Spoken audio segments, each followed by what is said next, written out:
अब आपके खाते में भी आ सकती है ज्यादा पेंशन। ईपीएफओ ने क्या फैसला लिया है जिसका फायदा आप भी उठा सकते हैं। आप अपने नाम इस लिस्ट में कैसे चेक कर सकते हैं, चलिए बताते हैं। नमस्कार, न्यूज़ 18 का डिजिटल प्लेटफॉर्म आप देख रहे हैं और मैं हूं आपके साथ रितु सिंह।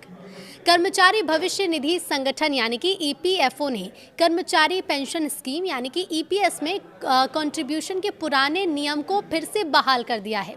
यानी कि अब हायर पेंशन के लिए पूरी बेसिक सैलरी से जोड़ने का पुराना ऑप्शन फिर से शुरू कर दिया गया है। सरकार के इस कदम से कुछ सब्सक्राइबर्स को राहत मिलने की उम्मीद है जिन्होंने पहले ज़्यादा पेंशन कंट्रीब्यूशन का ऑप्शन चुना था, लेकिन सभी को इसका फायदा नहीं मिलेगा। तो चलिए आपको बताते हैं कि आखिर ईपीएफओ का ये नियम क्या है जिसे अब बहाल किया गया। 2014 से पहले ईपीएफओ में हायर पेंशन को लेकर एक नियम था। इस नियम के मुताबिक कर्मचारी हायर पेंशन के लिए अपने फुल बेसिक सैलरी और डीए के हिसाब से ईपीएस में कंट्रीब्यूट कर सकता था, लेकिन साल 2014 में सैलरी लिमिट को लागू किया गया। इसके बाद से नियम हट गया। 2014 में ईपीएफओ ने अधिकतम 15,000 की बेसिक सैलरी की लिमिट लगा दी। यानी भले ही आपकी बेसिक सैलरी 50,000 हो, लेकिन कंट्रीब्यूशन 15,000 रुपए की लिमिट के आधार पर ही होगा। 15,000 की लिमिट की वजह से न्यूनतम पेंशन 1,000 और अधिकतम सिर्फ 7,500 रुपये मिलती है। 2014 के बाद ईपीएफओ में शामिल होने वाले नए कर्मचारियों को जिनकी बेसिक सैलरी और डीए 15,000 रुपये से ज़्यादा है या थी, वो अपनी असली बेसिक सैलरी के आधार पर पेंशन कैलकुलेशन का ऑप्शन नहीं चुन सकते।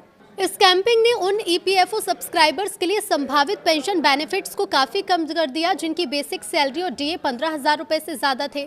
ईपीएफओ के हायर पेंशन बहाली से अब फायदा किसे होगा?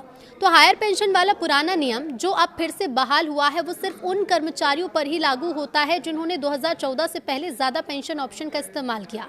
इसलिए सिर्फ कुछ ही कर्मचारियों को इसका फ़ायदा मिलेगा। ज़्यादा पेंशन ऑप्शन की बहाली सभी कर्मचारियों पर लागू नहीं होगी। एक्सपर्ट्स का ये कहना है कि ये सुविधा सार्वभौमिक नहीं है। जिन कर्मचारियों ने पहले उच्च योगदान का विकल्प नहीं चुना था या जिनकी पेंशन 15,000 की वेतन सीमा पर आधारित रही, उन्हें इससे लाभ नहीं मिलेगा। अब ऐसे में ये कदम पात्र सदस्यों के लिए सकारात्मक है, लेकिन भविष्य से अधिक समावेशी और स्पष्ट पेंशन सुधार की दिशा में निरंतर पहल आवश्यक रहेगी। ईपीएस में आखिर पैसा कितना जमा होता है? तो देखिए, ईपीएफओ के जो नियम हैं उनके मुताबिक एम्प्लॉयर और एम्प्लॉई दोनों बेसिक सैलरी और डीए का ज़्यादा से ज़्यादा 12% प्रोविडेंट फंड में कंट्रीब्यूट करते हैं।